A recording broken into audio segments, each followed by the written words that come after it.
Queridos, há duas maneiras de nós aprendermos na vida.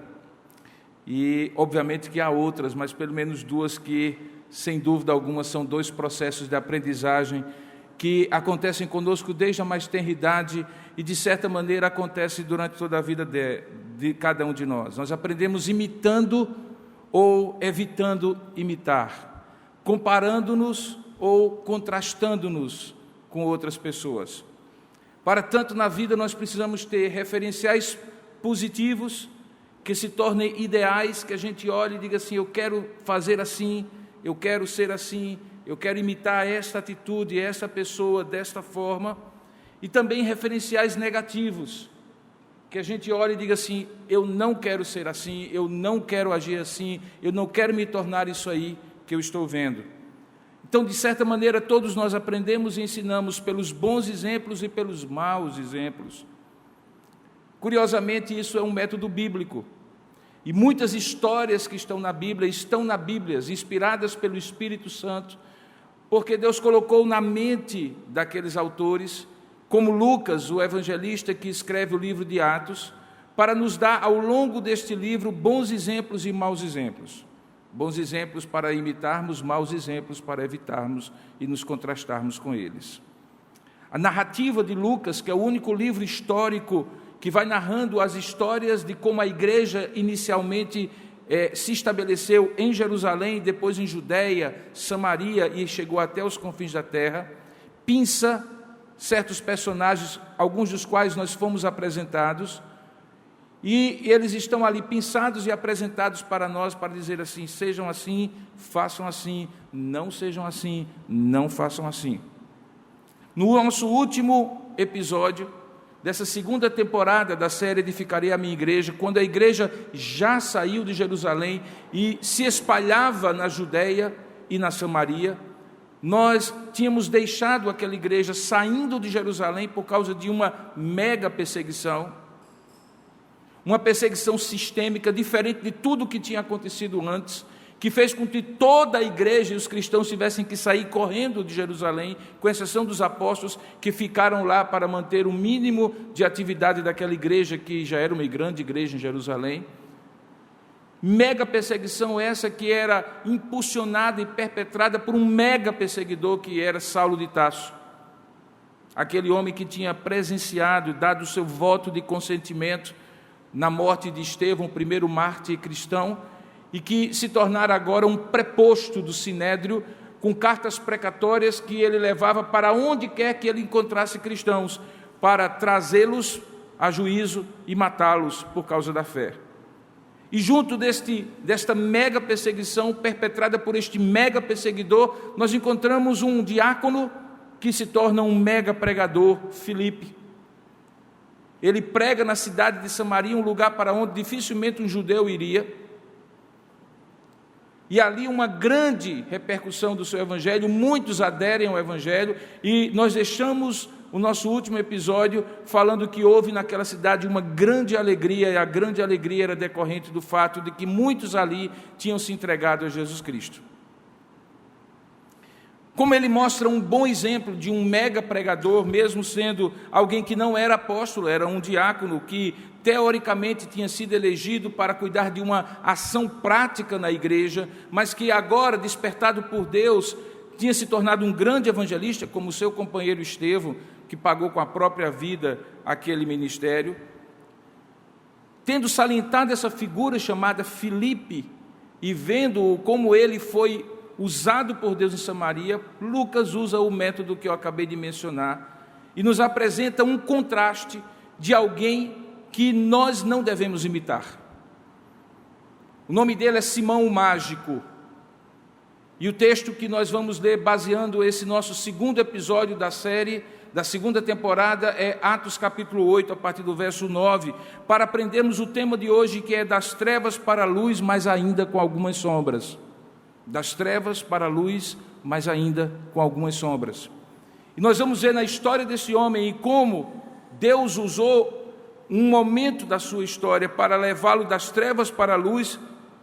Como é possível que mesmo quando saímos das trevas para a luz ainda termos algumas sombras que precisam estar claras nesse processo de sair da descrença para a crença, e às vezes até mesmo da crença para a maturidade cristã. Abra sua Bíblia, portanto, em Atos capítulo 8, nós estamos começando agora o segundo episódio da segunda temporada da série Edificarei a Minha Igreja, que tem foco na igreja chegando à Judeia e a Samaria. Você que está também nos acompanhando, por favor, participe aí onde você estiver, abrindo a sua Bíblia ou acessando no celular e lendo conosco. Atos capítulo 8, a partir do verso 9, Lucas descreve esse episódio das seguintes palavras: Ora, havia certo homem chamado Simão, que ali em Samaria, é o contexto, praticava a mágica, iludindo o povo de Samaria, insinuando ser ele um grande vulto, uma grande personalidade. A ele todos davam ouvidos, do menor ao maior, dizendo: este homem é o poder de Deus, chamado o grande poder. E aderiam a ele porque havia muito os iludira com mágicas. Quando, porém, deram crédito a Filipe, como está contado nos versículos anteriores, Filipe, que os evangelizava a respeito do reino de Deus e do nome de Jesus Cristo, esses de Samaria iam sendo batizados, assim homens como mulheres. E o próprio Simão abraçou a fé. E tendo sido batizado, acompanhava Filipe de perto, observando extasiado os sinais e grandes milagres praticados.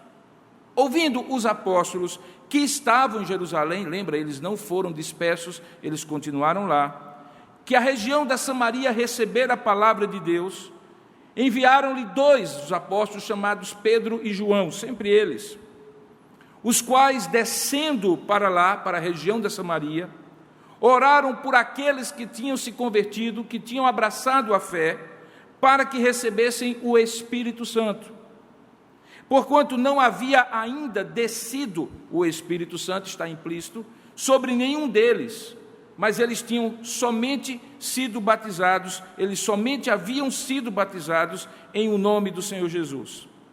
Então eles lhes impuseram as mãos, e à medida que eles impunham as mãos, recebiam estes, os samaritanos, o Espírito Santo. Vendo, porém, Simão, que pelo fato dos apóstolos imporem as mãos, era concedido o Espírito Santo, ele ofereceu aos apóstolos dinheiro, propondo o seguinte: concedei-me também a mim este poder, para que aquele sobre quem eu impuser as mãos receba o Espírito Santo. Pedro, porém, lhes respondeu: o teu dinheiro seja contigo para a tua perdição, pois julgaste adquirir por meio dele o dom de Deus. Tu não tens parte nem sorte nesse ministério, porque o teu coração, Simão, não é reto diante de Deus. Arrepende-te, pois, da tua maldade, e roga ao Senhor, talvez ele te seja perdoado o intento do coração, pois eu vejo que tu estás em fel de amargura e laço de iniquidade. Respondendo, porém, Simão lhes pediu: rogai vós por mim ao Senhor, para que nada do que disseste sobrevenha a mim.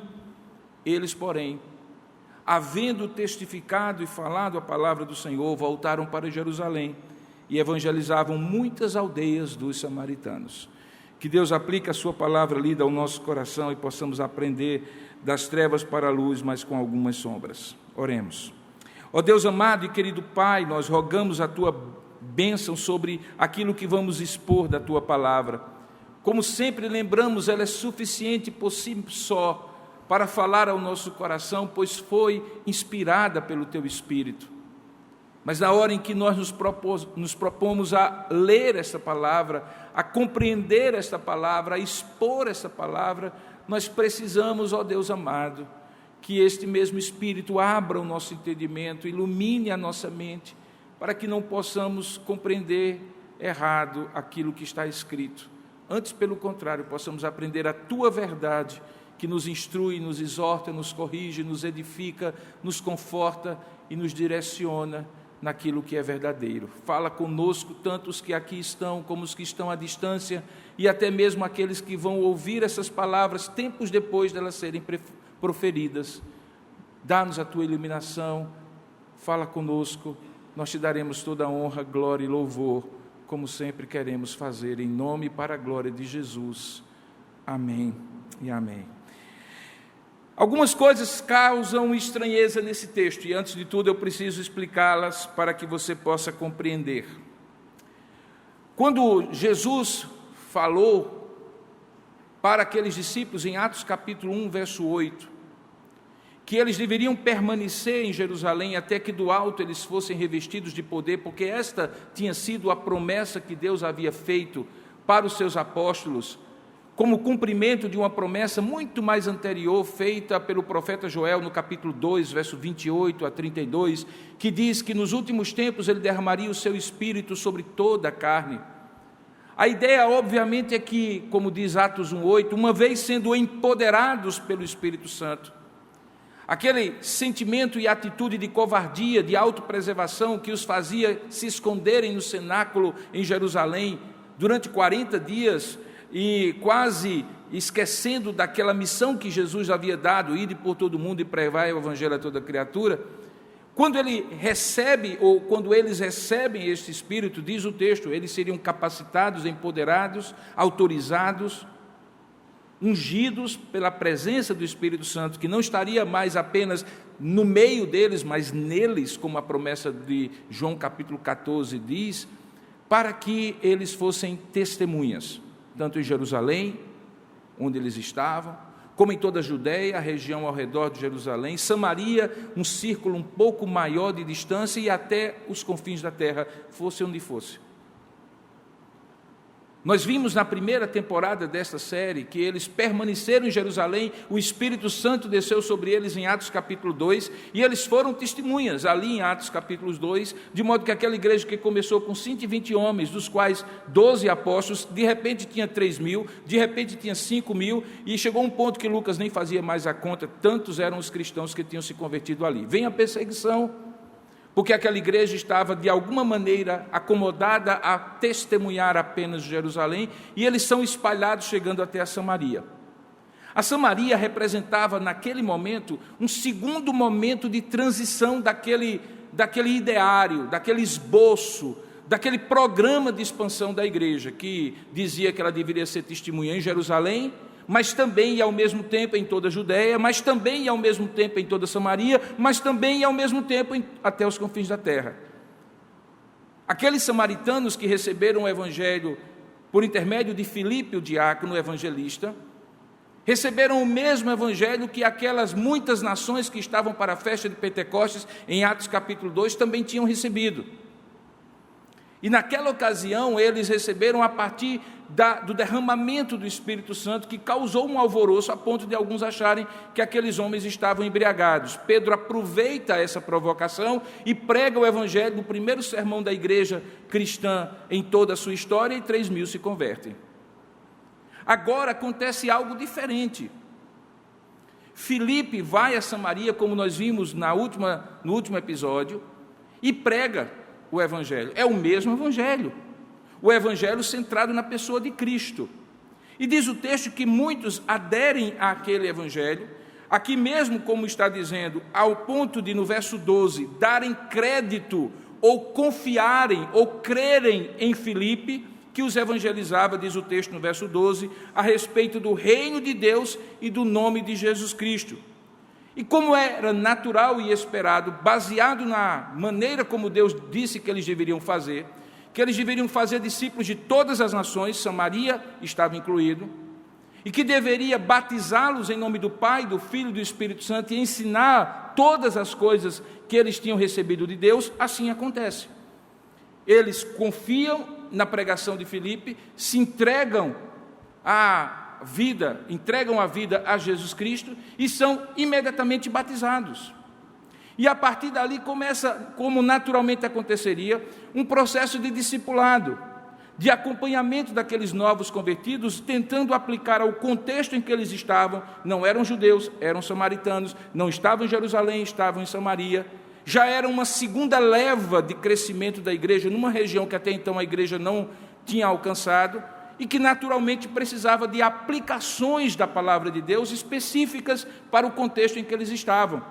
O discipulado não é apenas pegar verdades bíblicas e dizer para as pessoas, mas aplicá-las ao contexto delas. Cada pessoa vem de uma situação, está num lugar, tem uma história de vida e precisa entender como o Evangelho faz sentido para ela no contexto em que ela está. Eles tiveram provavelmente esse trabalho, mas havia um problema. O problema que talvez cause estranheza, é a primeira estranheza do texto, é que no versículo 14, quando os apóstolos estavam em Jerusalém, tinham ouvido que Samaria, aquela região, recebera a palavra de Deus, eles precisavam verificar o que tinha acontecido. Isso vai acontecer novamente em Atos capítulo 12, quando não mais em Samaria, mas na cidade de Jope, já fora dos limites, digamos assim, da terra dos judeus, os gentios, na pessoa de Cornélio, o centurião romano, também recebem o evangelho. Lá também o apóstolo Pedro é enviado para verificar o que estava acontecendo. Era necessário, visto que Filipe não era apóstolo, que um apóstolo que conhecia a doutrina, que tinha caminhado com Jesus, que tinha um depósito da fé, que fazia com a instrução dos primeiros cristãos, estivesse lá para confirmar que aquilo era de Deus, para chancelar que aquilo era o mesmo que tinha acontecido em Jerusalém. Havia uma necessidade daquilo que nós chamamos de imprimatur apostólico. A impressão, a percepção, a confirmação por parte de um apóstolo que aquele fenômeno que tinha acontecido, de pessoas samaritanas aderirem à fé, como os judeus de muitas nações e prosélitos em Jerusalém tinham aderido, de fato era de Deus. Razão porque, quando eles ouvem, diz o verso 14, que Samaria recebera a palavra, enviaram-lhe Pedro e João. Diz o verso 15 que eles desceram para lá, que eles oraram por eles, obviamente que devem ter conversado, tentado entender o que foi que Filipe pregou, se pregou verdadeiramente o Evangelho, confirmando se eles creram realmente no Evangelho, e depois eles oraram por eles, e ao orar por eles, diz o texto, que eles oraram para quê? Veja, existe uma finalidade na oração que está disposta no verso 15, diz que eles oraram para que eles recebessem o Espírito Santo. E qual é o estranhamento? É como é que alguém poderia ter se convertido se não tivesse o Espírito Santo habitando neles? Ora, todos nós sabemos, por outros textos imensos da palavra de Deus, que a ação de convencer o homem do pecado, do juízo e da justiça é uma ação do Espírito Santo. Quando Jesus promete isso na última ceia, ele diz assim: eu vos enviarei o Consolador, ele estará convosco e em vós, e ele vos convencerá o homem do pecado, do juízo e da justiça. Esse Espírito o mundo não conhece, nem o pode receber, vós o conheceis, porque ele está no meio de vós e estará em vós. Portanto, é impossível hoje que alguém viesse e dissesse assim para mim ou para você: aquela pessoa, ela se batizou, ela se diz cristã, mas ela não tem o Espírito Santo. Ela precisa passar por um segundo momento, um segundo ritual, uma segunda bênção em que ela receba o Espírito Santo. Porque Paulo deixa isso muito claro quando escreve aos Romanos, que diz que quem não tem o Espírito Santo, esse tal não é dele. Que todo aquele que tem o Espírito Santo é guiado pelo Espírito Santo. Portanto, quando o Espírito Santo convence o homem do pecado, do juízo e da justiça, ele ao mesmo tempo sela essa pessoa, passando a habitar nessa pessoa e tornando-a templo do Espírito Santo. E por dentro e de dentro para fora começa a criar uma nova natureza, mudando objetivos, valores, princípios. O Espírito Santo que está em nós testifica quando nós pecamos, entristece quando nós pecamos, fala ao nosso espírito, dizendo o que devemos fazer e até ora por nós, com gemidos inexprimíveis, quando não sabemos orar como convém. Portanto, a obra do Espírito Santo na vida de um crente é eminentemente interna. Ele tem que estar dentro do crente, habitando no crente, para que ele possa conhecer as verdades de Deus, senão ele não tem como fazê-lo de modo próprio, por iniciativa própria, por discernimento próprio. O estranhamento, então, está posto. Por que os samaritanos aderiram, como diz o texto, abraçaram, deram crédito às palavras de Filipe, mas ainda não tinham o Espírito Santo? Isso só pode ser compreendido se nós entendermos justamente que o livro de Atos não está estabelecendo aqui uma doutrina, dizendo que há um momento em que você se torna crente sem o Espírito, e há um outro momento em que o Espírito Santo precisa ser orado por alguém, imposto sobre a sua cabeça para que você receba o Espírito Santo. Em nenhum momento existe nenhuma normativa, nenhum mandamento para que assim aconteça daqui por diante. Por que então acontece aqui de maneira especial? De maneira extraordinária? De maneira única? Pelas mesmas razões que aconteceram de maneira única, naquela forma e daquela maneira descrita em Atos capítulo 2, no dia de Pentecostes. Atos capítulo 1, verso 8, dizia que eles deveriam receber o Espírito Santo e serem testemunhas em Jerusalém. Atos 2 acontece isso. Mas em toda a Judéia e Samaria, Atos capítulo 8 acontece isso. E até os confins da terra, Atos capítulo 12 vai acontecer isso. E a mesma acontece, a ponto de alguns dizerem que o que nós estamos vendo aqui em Samaria é o que poderia ser chamado de Pentecostes samaritano. Quando Deus derrama o seu Espírito sobre um lugar, um grupo de pessoas, especificamente e exclusivamente pela única vez que acontece isso no livro de Atos. Você não vê isso mais acontecendo em qualquer outro lugar do Novo Testamento, nem nos dias de hoje. Mas o que é que isso provoca, além da confirmação da fé, do fortalecimento da vida daquelas pessoas que tinham sido batizados em o nome do Senhor Jesus, verso 16, mas não tinham recebido ainda o Espírito Santo, e que pela imposição das mãos dos apóstolos, que obviamente tinha um valor simbólico, os apóstolos estavam confirmando com a imposição de suas mãos que aquilo era verdadeiro e era de Deus, então receberam o Espírito Santo. Qual é a consequência prática? Acontece um contraste. E como eu falei no começo, a gente aprende por comparação, mas também aprende por contraste. E quem é o contraste? Simão o mágico. Aí a gente volta para o começo do texto. No começo do texto é dito que ele era um homem que praticava mágica. A palavra mágica aqui ela é usada no Novo Testamento, e particularmente na língua grega, de diversas maneiras. Algumas vezes a palavra pharmakos traduz a ideia de mágica. Obviamente que nós sabemos que pharmakos traduz também a ideia de farmacologia, farmacêutica e assim por diante. Ou seja, o uso e a manipulação de substâncias que permitem produzir bem-estar na vida das pessoas, o que um farmacêutico faz hoje quando manipula um remédio, por exemplo. Fármaco é um remédio. Mas a palavra mágica que é usada aqui não é a palavra pharmakos.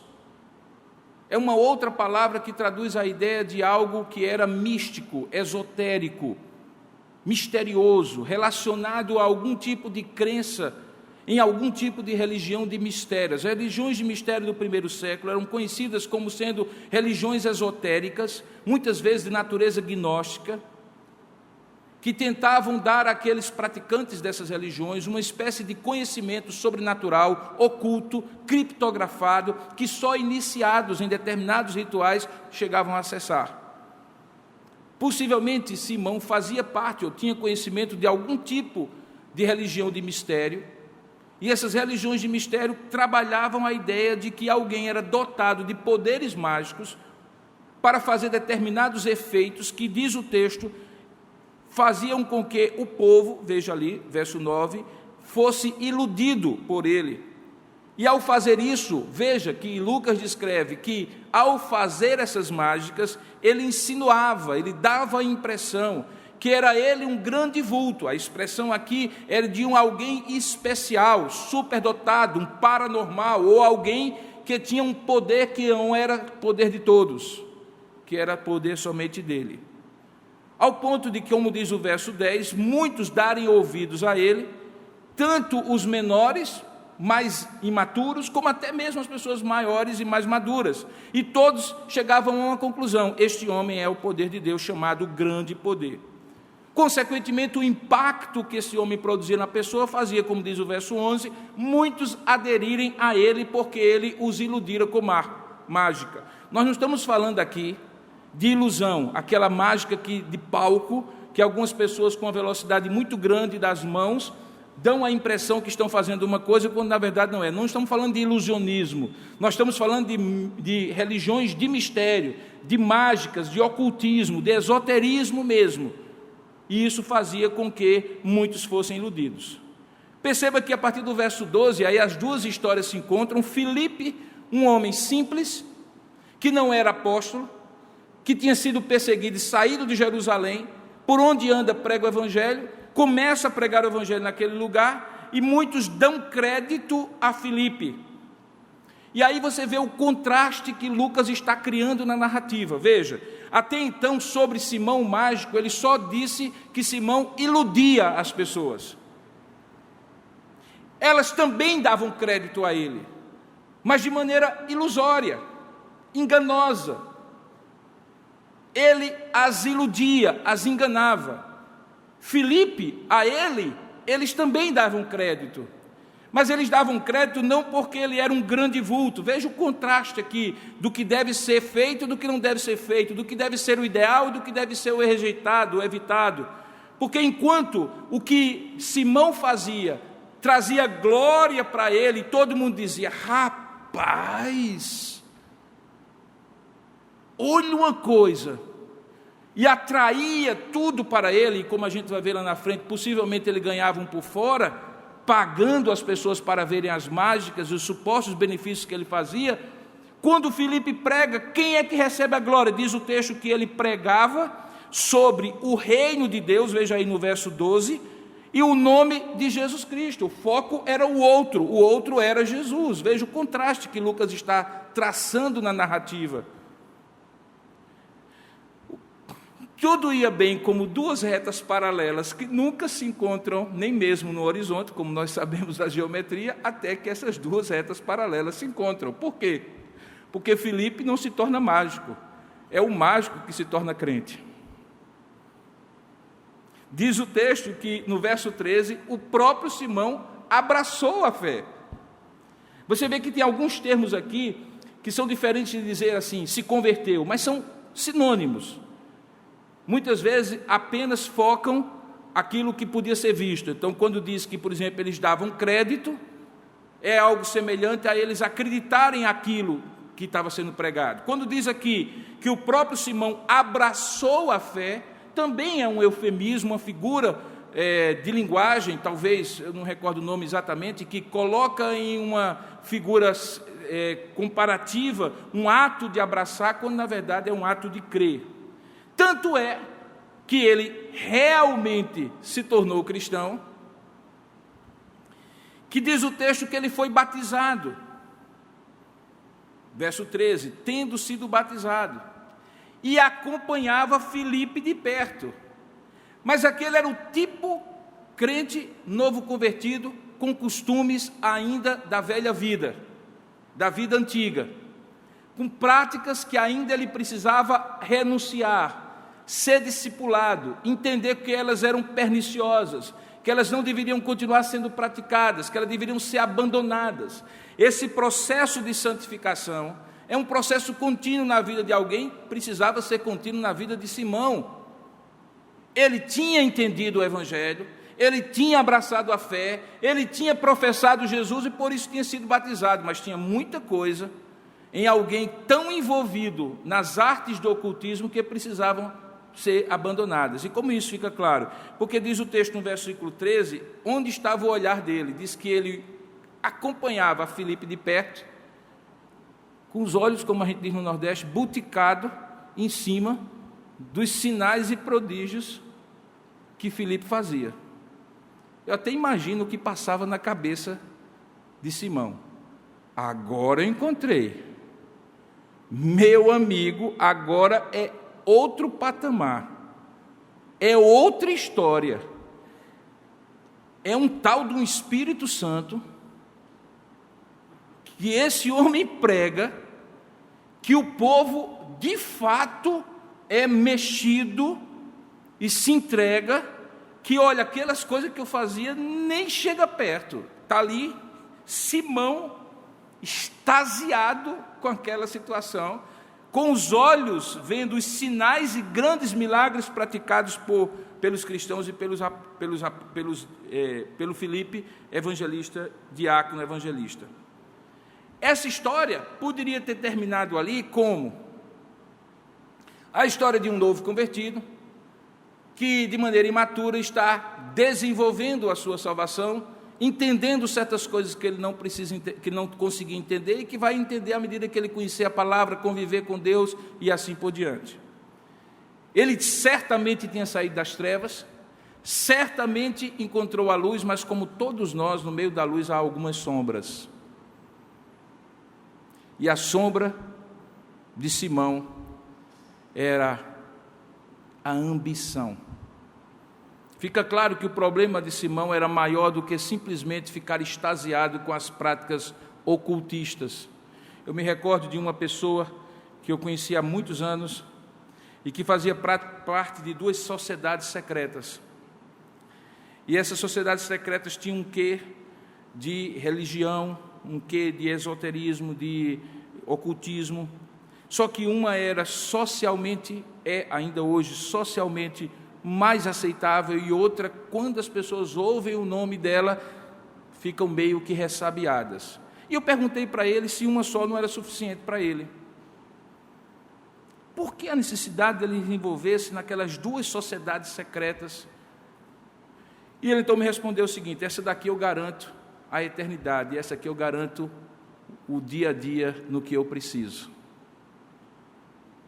De maneira nua e crua, ele disse assim: eu preciso me associar a esta sociedade, porque os meus irmãos garantem para mim certos benefícios que eu preciso aqui na terra. E essa outra, eu aprendo os grandes mistérios do universo, e nos grandes mistérios do universo eu estou preparando a minha eternidade. Simão havia resolvido que essas 2 coisas caminhavam juntos. Ele praticava o misticismo, o ocultismo, o esoterismo, mas ganhava dinheiro com isso. E quando ele viu aquela distinção do grande poder de Deus, que era sobremaneira maior do que o poder que ele supostamente tinha, ele então deixa que a sombra sombreie a luz que ele já tinha.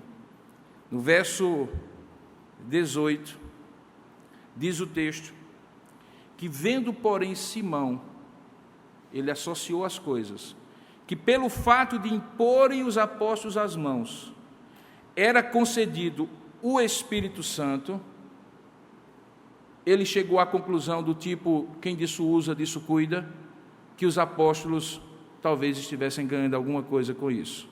E aí propõe para eles: está aqui um dinheiro, e eu quero que vocês me ensinem qual é o segredo. Tem que ter um segredo.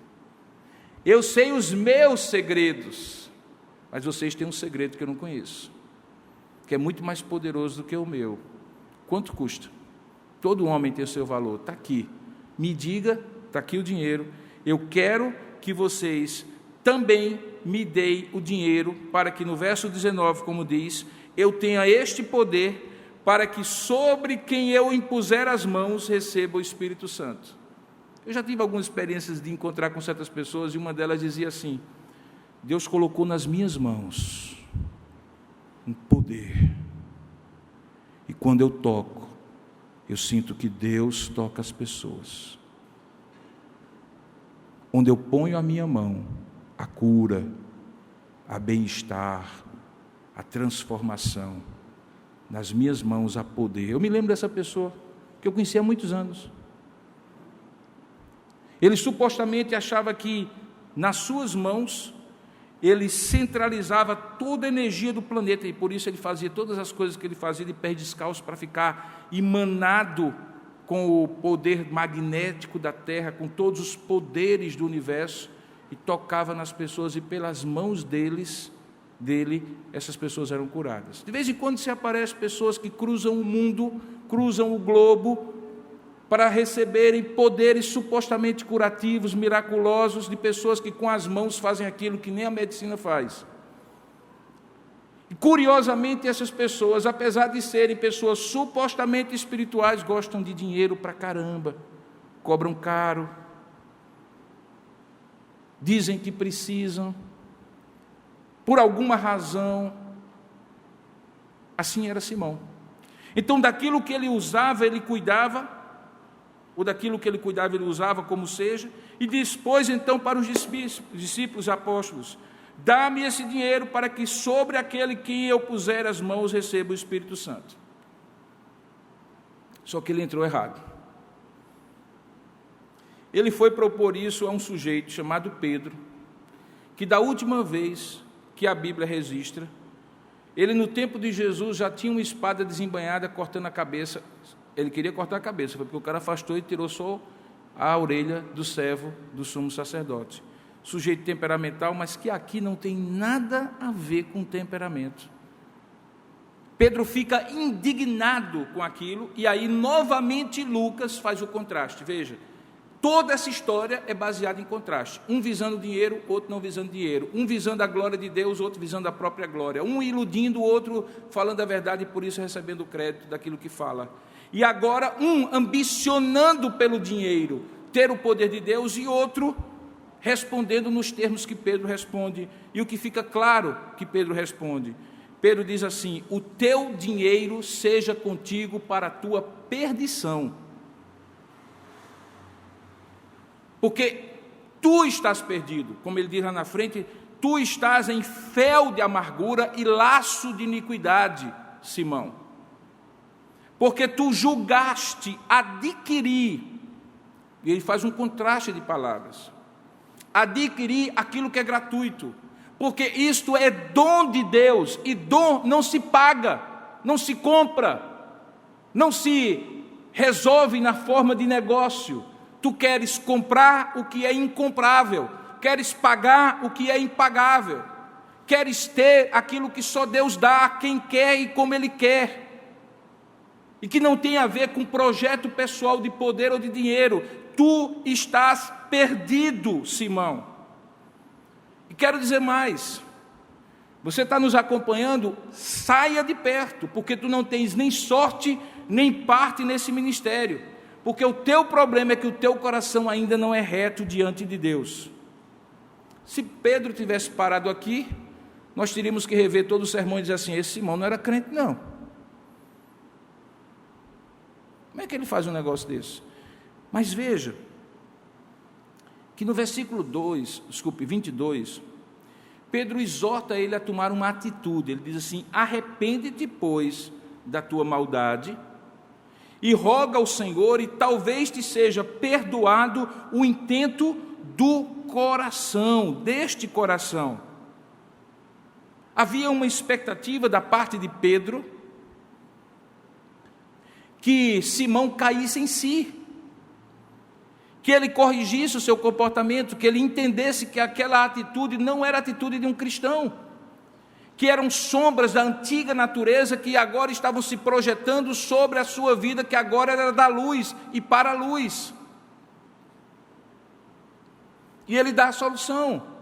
E a solução, quando nós, mesmo conhecendo o Senhor, praticamos, dizemos, pensamos, decidimos ou fazemos alguma coisa que não é coerente, que não se coaduna com aquilo que nós cremos e que nos é ensinado, o caminho é arrepender-se, confessar, e aquelas sombras são dissipadas e voltamos ao caminho da luz.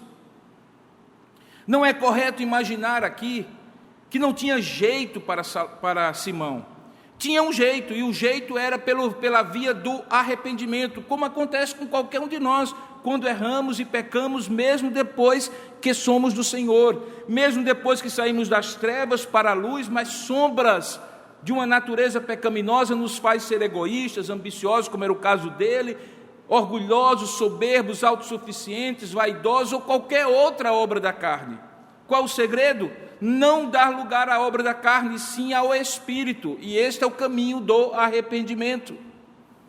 Esse texto então nos mostra que é possível, mesmo que um cristão batizado como era Simão, eventualmente pratique algo que desagrada ao Senhor, chegue aos limites de algo ser irreverente como ele fez, indigno diante de Deus, e mesmo assim haja um caminho de arrependimento. Aparentemente, Simão, de quem a gente não ouve falar mais, vai nessa direção, porque no verso 24, Simão lhes roga, ou lhes pede o seguinte: rogai vós por mim ao Senhor, para que nada do que disseste sobrevenha a mim. O que isso representa? Se um arrependimento verdadeiro ou não, nós nunca vamos saber, a não ser quando chegarmos no céu e encontrarmos ou não Simão. Se tudo aquilo que eu estou dizendo for verdade, Simão de fato era um homem crente que tinha saído das trevas para a luz e havia uma sombra que precisava ser dissipada, possivelmente ele estará lá conosco no céu. O texto fica um tanto quanto ambíguo. Eu particularmente creio que esse texto aqui, ele quer nos ensinar que no processo de crescimento da igreja havia também um processo paralelo de pessoas crescendo no conhecimento de Deus, saindo da descrença para a crença, da crença para a maturidade. E ele usa alguns exemplos como esse para mostrar que quando você entrega a sua vida a Jesus Cristo, é batizado e confessa Jesus Cristo como Senhor e Salvador da sua vida, aí começa um longo processo de santificação, de você conhecer a verdade sobre determinada coisa, confiar naquilo ali que está sendo ensinado e praticar pela obediência aquilo para que sua vida seja continuamente transformada pelo poder de Deus. A salvação não é apenas a garantia de que não há nenhuma condenação mais para os que estão em Cristo Jesus, mas também é um processo pelo qual nós nos tornamos cada vez mais parecidos com Jesus, na medida em que abandonamos as sombras que ainda restam nas nossas trevas e confiamos que a luz do Evangelho vai espairar sobre nossa vida. Novamente, Lucas encerra essa história, uma grande narrativa de um capítulo inteiro, com a seguinte nota: eles, porém, referindo-se aos dois apóstolos, Pedro e João, havendo testificado e falado a palavra de Deus, voltaram para Jerusalém e evangelizavam no caminho de volta muitas aldeias de samaritano. Esse texto, irmãos, ele vai praticamente encerrar a história de como o Evangelho chega a Samaria, quando, no próximo episódio, apresentar Filipe evangelizando um homem chamado eunuco da rainha de Candace, e como aquele homem se converte ao Senhor. Depois disso, acontece somente a grande conversão de Saulo de Tarso no capítulo 9. De modo que o que eu entendo é que esse capítulo foi posto por Lucas, no livro de Atos, para fazer justamente aquilo que no início eu disse: ensinar como e o que deve ser imitado e ensinar como e o que deve ser evitado. Que conclusões nós podemos chegar? A primeira delas é que, assim como o Senhor usou Filipe para a salvação de muitos samaritanos, existe um processo de tentativa de desconstrução da parte de alguns que, ainda usados pelo diabo, iludem as pessoas. E existe um modus operandi aqui que os apóstolos usam. Eles não se preocupam necessariamente, em primeiro lugar e primordialmente, em denunciar apenas as obras das trevas, mas em pregar a verdade. Qual é a atitude de Filipe diante de uma Samaria que era iludida por Simão? Pregar o evangelho da verdade. Qual deve ser a nossa atitude diante de um mercado de ideias que ilude o homem por caminhos que parecem ser caminhos de vida, mas são caminhos de morte? Pregar o verdadeiro caminho, a verdade e a vida. A verdade sempre será o melhor antídoto à mentira. O correto sempre será o melhor antídoto ao errado. O Evangelho sempre será a certeza e a verdade que contrasta e que pelo seu contraste sobressai e atrai muito mais do que a mentira do inimigo, aqui representada por Simão o Mágico. Foque, portanto, a sua vida, a sua palavra, seu testemunho na verdade, em viver essa verdade, em pregar essa verdade, em manifestar essa verdade com palavras e obras. A ser um crente verdadeiro que vive a verdade e prega a verdade, porque isso será suficiente, como uma pequena luz é suficiente para dissipar grandes trevas. Quando Jesus diz no Sermão da Montanha: vós sois a luz do mundo, ele faz um comparativo e diz assim: essa luz não pode ficar embaixo da cama, mas tem que ficar no lugar alto, porque uma vez sobressaindo sobre as trevas, mesmo uma pequena luz tem poder de dissipar as trevas mais profundas e densas. Assim aconteceu em Samaria. A pregação de Filipe foi suficiente para desfazer a ilusão de Simão. Segunda conclusão que nós podemos chegar é que quando Deus concede àqueles apóstolos e a Filipe e aos crentes em Jesus Cristo desde então a habitação do Espírito Santo, inicialmente para convencer este homem, esta mulher, este ser humano rebelde, com o coração rebelde a Deus da salvação, Ele também concede esse Espírito Santo para habitar neste crente para a santificação. Na justificação nós somos livres da condenação do pecado. Na santificação nós vamos sendo continuamente livres do poder do pecado sobre nós. Semelhantemente àquele que diz que nós precisamos nascer de novo, e isso é novo nascimento, tem a ver com relacionamento com Deus reiniciado, regeneração. Ele também diz que todo aquele que nasce precisa crescer, precisa amadurecer, e esse amadurecimento é a santificação, pelo mesmo Evangelho. E ele nos torna maduros para que cada vez mais na nossa luz haja menos sombras.